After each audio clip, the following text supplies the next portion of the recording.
One of the most difficult questions is how to study for a long period of time. For example, how to study for as long as 8 to 10 hours a day.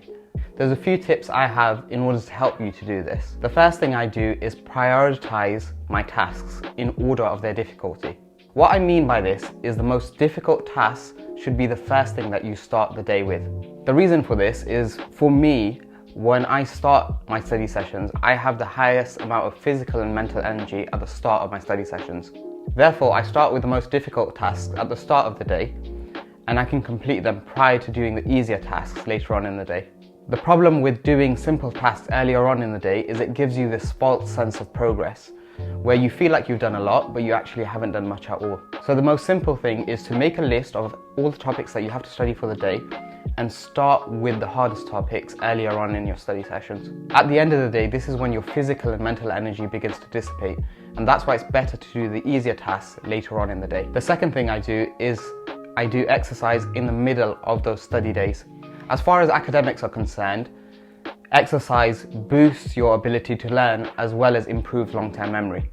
I'll read an extract from a study conducted by the University of Texas, and what they stated was that physical activity can have both immediate and long-term benefits on academic performance.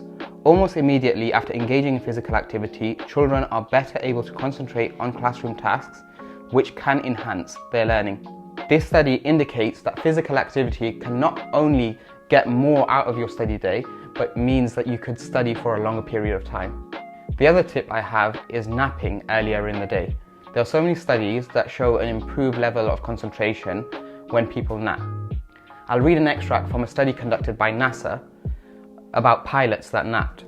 It showed that pilots who took a 26-minute nap reduced their lapses in awareness by 34% compared to those who didn't nap. Moreover, those who napped showed an improvement by 16% in their reaction times. Importantly, their performance stayed consistent through the day and didn't slack at the end of the flight or at the night. Again, this shows you the value of having a nap in the middle of your day and your study sessions.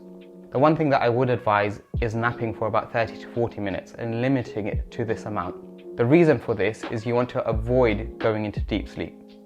The other thing I would advise is, if you are napping, to nap at the same time every day to stabilize your circadian rhythm. Your circadian rhythm is your internal body clock that regulates your sleep and waking cycle. What I'd also advise, and what I do, is take regular breaks.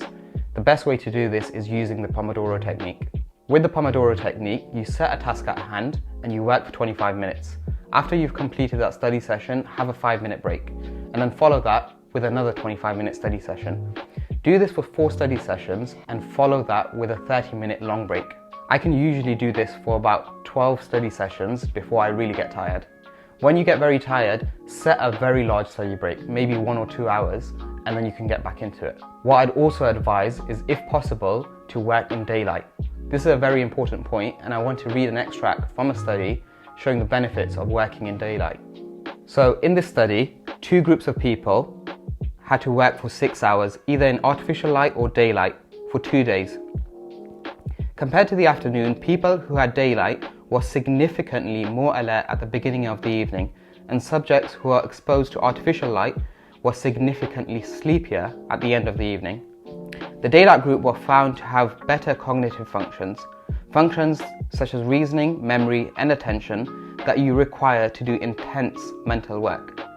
Again, this highlights the importance of working in daylight rather than artificial light. And if it's possible, I find it better to work in daylight rather than artificial light. This summarizes how I managed to work for 8 to 10 hours a day without feeling tired.